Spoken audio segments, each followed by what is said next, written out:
दोस्तों, महाभारत की बहुत सी कहानियां सत्यता को दर्शाती हैं और हर किसी जीवन की घटना को भी व्यक्त करती है।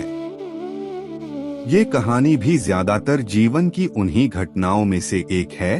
तो चलिए कहानी शुरू करते हैं। एक बार की बात है जब पांचाल देश के राजा द्रुपद का गुरु द्रोणाचार्य ने अपमान कर दिया। इसका बदला लेने के लिए द्रुपद को पुत्र की आवश्यकता थी, इसलिए उन्होंने अपने गुरु से आज्ञा लेकर एक महान यज्ञ कराया, जिस कारण उस यज्ञ से उन्हें ईश्वर के द्वारा एक महान तेजस्वी पुत्र और एक सुंदर कन्या प्राप्त हुई। राजा द्रुपद के पुत्र का नाम धृष्टद्युम्न और पुत्री का नाम द्रौपदी रखा गया। कुछ समय बाद राजा द्रुपद को अपनी पुत्री का विवाह करना था, परंतु राजा द्रुपद को जमाई के रूप में अर्जुन जैसा धनुर्धर पसंद था।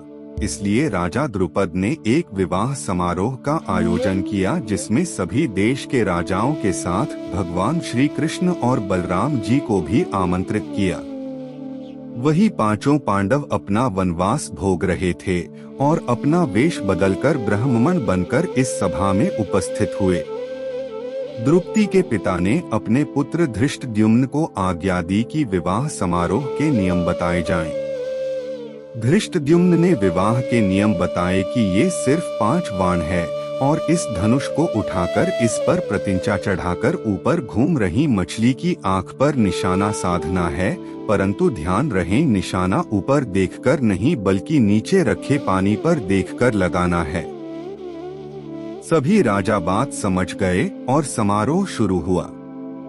सबसे पहले हस्तिनापुर के युवराज दुर्योधन ने लक्ष्य साधने का प्रयत्न किया, परंतु दुर्योधन धनुष के भार के तले दब गए और अंत में हारकर वापस चले गए।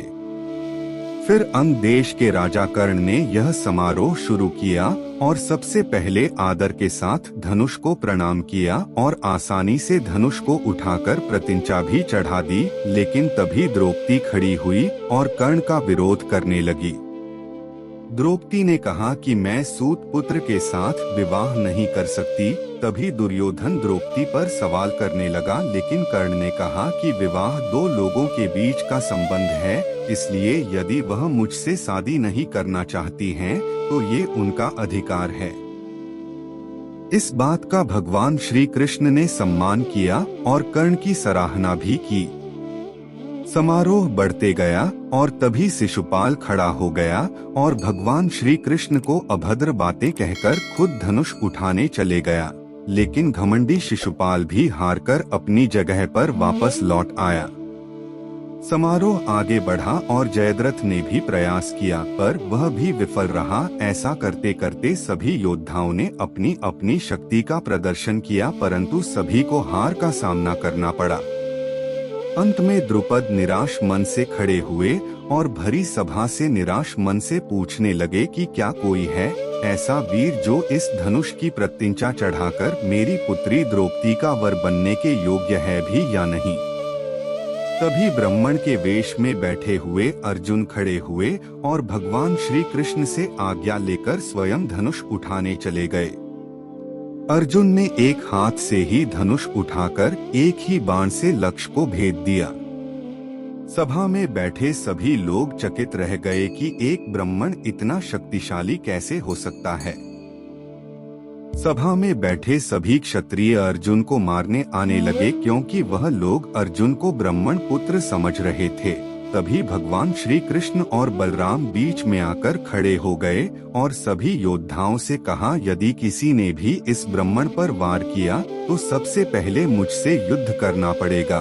तभी भगवान श्री कृष्ण ने अपना सुदर्शन चक्र और बलराम जी ने अपना हल निकाला, तो वहां खड़े सभी क्षत्रिय भाग खड़े हुए। तभी द्रौपदी ने भगवान श्री कृष्ण का आभार प्रकट किया और सदैव ऋणी रहने की बात की, तो भगवान श्री कृष्ण ने कहा कि कोई भी बहन अपने भाई की ऋणी नहीं रह सकती, बल्कि एक भाई अपनी बहन का ऋणी रहता है।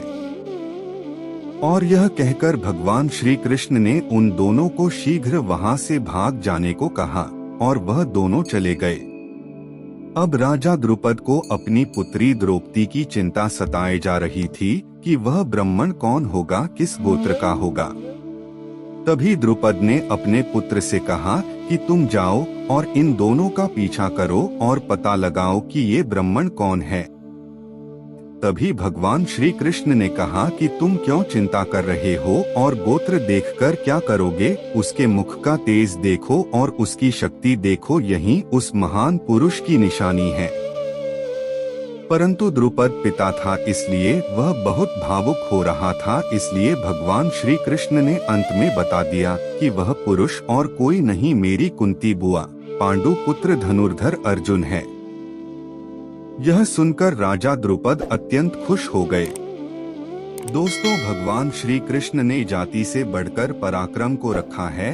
आपको क्या लगता है, कमेंट करके जरूर बताएं और अगर वीडियो पसंद तो हमारे चैनल को सब्सक्राइब जरूर करें। धन्यवाद।